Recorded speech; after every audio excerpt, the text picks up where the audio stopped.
kabar? Sebelum saya membawakan materi MPLS, untuk itu perkenalkan saya Bapak Ariel Ketua SPD. Saya guru di SMA Negeri 1 Manado Selatan dan saat ini mengajar PJOK. Nah, untuk materi MPLS kita, saya akan membawakan materi tentang kesadaran berbangsa dan bernegara. Nah, kesadaran berbangsa dan bernegara di era globalisasi ini banyak tantangan memang bagi negeri kita. Namun kesadaran berbangsa dan bernegara sudah selayaknya rakyat dan pemerintah untuk bersama-sama memberikan pemahaman bagi rakyat, khususnya kaum muda. Jadi kita sebagai kaum muda sudah saatnya kita untuk mempunyai kesadaran untuk berbangsa dan bernegara. Hal lain yang dapat mengganggu kesadaran berbangsa dan bernegara di tingkat pemuda yang perlu dicermati secara saksama adalah semakin tipisnya kesadaran dan kepekaan sosial di tingkat pemuda, padahal banyak persoalan-persoalan masyarakat yang membutuhkan peranan pemuda untuk membantu memediasi masyarakat agar keluar dari himpitan masalah, baik itu masalah sosial, ekonomi maupun politik. Kesadaran bela negara adalah di mana kita berupaya untuk mempertahankan negara kita dari ancaman yang dapat mengganggu kelangsungan hidup bermasyarakat yang berdasarkan atas cinta tanah air. Nah, kesadaran bela negara dan juga dapat menumbuhkan rasa patriotisme dan nasionalisme di dalam diri masyarakat. Jadi kalau kita membela bangsa dan negara, kita juga merasa diri kita bahwa menjadi patriotisme dalam negara Republik Indonesia dan juga sebagai nasionalis. Kita lanjut. Nilai-nilai bela negara yang harus lebih dipahami penerapannya dalam kehidupan masyarakat berbangsa dan bernegara antara lain. Jadi ada beberapa nilai yang bisa kita pahami ya di sini penerapannya. Yang pertama yaitu cinta tanah air. Cinta tanah air kita tahu bersama, negeri yang luas dan kaya akan sumber daya ini perlu kita cintai. Jadi Republik Indonesia ini cukup luas dan kaya. Jadi sudah saatnya kita untuk mencintai tanah air ini. Kesadaran bela negara yang ada pada setiap masyarakat didasarkan pada kecintaan kita terhadap tanah air kita. Kita dapat mewujudkan ini semua dengan cara kita mengetahui sejarah negara kita sendiri, melestarikan budaya-budaya yang ada, menjaga lingkungan kita, dan pastinya menjaga nama baik negara kita. Nah, kita tahu untuk di daerah kita saat ini kita sangat kental dengan budaya-budaya yang ada. Nah, untuk itu sebagai jiwa muda, sebagai anak muda, kita patut untuk mencintai tanah air ini dengan melestarikan budaya-budaya yang ada. Di daerah ini memang sangat kental dengan budaya-budaya. Jadi kita sebagai generasi muda dituntut untuk melestarikan budaya, baik itu dalam tarian, baik itu dalam bahasa, dan lain-lain sebagainya. Yang kedua, kesadaran berbangsa dan bernegara. Kesadaran berbangsa dan bernegara merupakan sikap kita yang harus sesuai dengan kepribadian bangsa yang selalu dikaitkan dengan cita-cita dan tujuan hidup bangsanya. Kita dapat mewujudkannya dengan cara mencegah perkelahian antar perorangan atau antar kelompok dan menjadi anak bangsa yang berprestasi baik di tingkat nasional maupun internasional. Jadi kesadaran berbangsa dan bernegara kita ini dapat mewujudkan dengan mencegah perkelahian. Jadi antar pelajar, antar masyarakat, ataupun antar apapun itu, kelompok apapun, sebisa mungkin kita mencegahnya. Baik itu kita lakukan secara kesadaran maupun kita yang masih muda untuk menimbulkan rasa persahabatan agar terhindar dari perkelahian baik perorangan maupun antar kelompok. Lebih baik kita mempunyai banyak teman, kita mencari teman daripada kita mencari musuh. Oke, lanjut yang ketiga yaitu Pancasila. Kita tahu bersama Pancasila ini ideologi kita, warisan dan hasil perjuangan para pahlawan sungguh luar biasa. Kita tahu bahwa Pancasila adalah alat pemersatu keberagaman yang ada di Indonesia yang memiliki beragam budaya, agama, etnis dan lain-lain. Jadi Pancasila ini yaitu untuk mempersatukan kita, bagaimana para pahlawan kita telah berjuang untuk republik kita ini, negara kita ini, dan menciptakan Pancasila untuk mempersatukan semua budaya, semua agama, etnis, ras dan suku dan lain sebagainya untuk kita menjadi satu. Berikut yang keempat, rela berkorban untuk bangsa dan negara. Nah, di sini saya ambil contoh nyatanya seperti sekarang ini, yaitu perhelatan Olimpiade. Untuk itu sekarang negara kita sementara mempersiapkan untuk Olimpiade di Tokyo. Jadi para atlet sedang bekerja keras untuk bisa mengharumkan nama negaranya, walaupun mereka harus merelakan untuk mengorbankan waktunya untuk bekerja.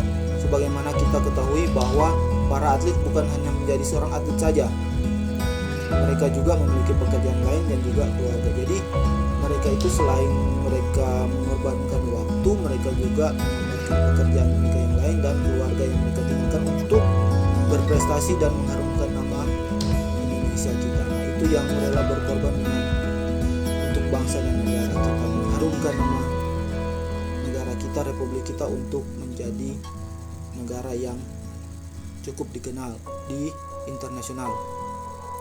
Yang berikut, kelima, memiliki kemampuan bela negara.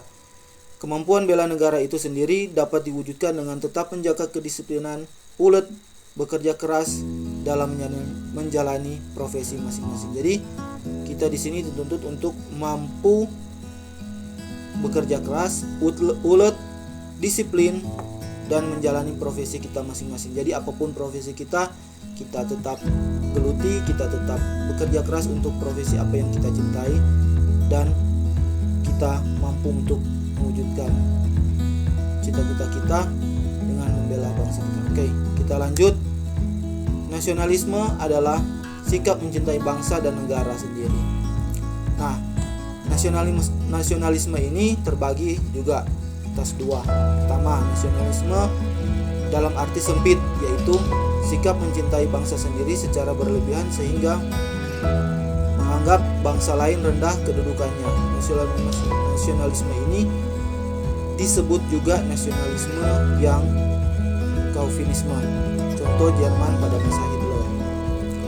Nah, yang kedua, nasionalisme dalam arti luas, yaitu sikap mencintai bangsa dan negara sendiri dan menganggap semua bangsa sama derajatnya. Jadi yang pertama itu bagaimana kita mencintai bangsa kita sendiri sehingga kita menganggap bangsa lain itu rendah kedudukannya. Jadi kita menganggap bangsa lain itu masih dibawa oleh negara kita sehingga kita bisa menjadikan negara ini menjadi negara yang lebih baik. Kalau untuk yang kedua dalam artian luas, yaitu kita mencintai bangsa dan negara sendiri dan menganggap semua bangsa itu sama. Walaupun kita di sini masih dianggap negara berkembang, tapi kita sudah menganggap negara-negara yang punya ekonomi yang cukup kuat, negara-negara Eropa, Amerika maupun negara Asia yang lain yang sudah cukup maju, kita bisa menganggapnya semua itu sama atau sederajat. Itu yang kedua ini. Oke, kita lanjut. Ada 3 hal yang harus kita lakukan untuk membina nasionalisme Indonesia. Jadi ada 3 hal. Yang pertama, mengembangkan persamaan di antara suku-suku bangsa penghuni Nusantara. Yang kedua, mengembangkan sikap toleransi. Yang ketiga, memiliki rasa senasib dan sepenanggungan di antara sesama bangsa ini. Jadi ada 3 hal yang harus kita lakukan untuk membina nasionalisme ini. Mengembangkan persamaan di antara suku-suku. Jadi kita mengembangkan rasa persaudaraan kita antara suku-suku yang lain. Jadi suku kita yang ada di sini, yang di sana, kita kembangkan persamaan. Jadi jangan ada yang menganggap itu semua beda, semua sama. Yang kedua, mengembangkan sikap toleransi. untuk toleransi ini juga cukup besar ya. Bagaimana kita toleransi dengan teman-teman kita yang ada di sana, sukunya apa, agamanya apa, rasnya apa, itu bagaimana kita menjaga tali persaudaraan kita. Nah, di sini kita dituntut untuk menjadi toleran untuk semua kalangan yang ada di Indonesia kita. Baik apapun itu, dia mau agama, dia mau suku, ras, etnis, apapun itu, kita harus menciptakan rasa toleransi untuk menciptakan rasa kedamaian, kenyamanan, dan bagaimana kita menjalin hubungan dengan mereka. Yang ketiga, rasa senasib dan sepenanggungan di antara bangsa Indonesia. Jadi kita turut merasakan senasib dan sepenanggungan. Jadi untuk masalah teman-teman yang kita yang ada di sana mungkin kena bencana, kena apapun itu, kita merasa menjadi senasib dan sepenanggungan. Apa yang mereka rasa, kita juga akan merasakan. Berikut 4 hal yang harus kita hindari dalam memupuk semangat nasionalisme, yaitu sukuisme, menganggap suku bangsa sendiri paling baik. Jadi untuk ini yang kita hindari, jangan kita ambil contoh. Jadi kita jangan sampai menganggap ini suku bangsa sendiri paling baik. Jadi jangan sampai kita menganggap seperti itu. Jadi semua itu sama dengan Bapak sudah bilang katakan tadi, semua itu sama. Calvinisme, menganggap bangsa sendiri itu paling unggul. Jangan kita jangan menganggap bangsa kita paling unggul, tapi kita anggaplah semua ini sama seperti yang di awal tadi. Ekstremisme, sikap mempertahankan pendirian dan dengan berbagai cara kalau perlu dengan kekerasan dan senjata. Jadi jangan kita selalu menyelesaikan masalah itu dengan kekerasan atau dengan senjata. Jangan. Kalau kita masih bisa untuk dengan damai, kita selesaikan semua dengan damai, jangan pakai dengan kekerasan.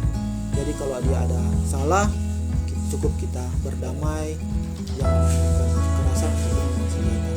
Itu yang disebut ekstremisme. Provinsialisme, sikap selalu berkutat dengan provinsi atau daerah sendiri. Ya, jadi semua ini yang harus kita hindari. Keempat ini harus kita hindari, jangan sampai kita terbawa akhirnya kita melanggar sikap nilai-nilai nasionalisme kita.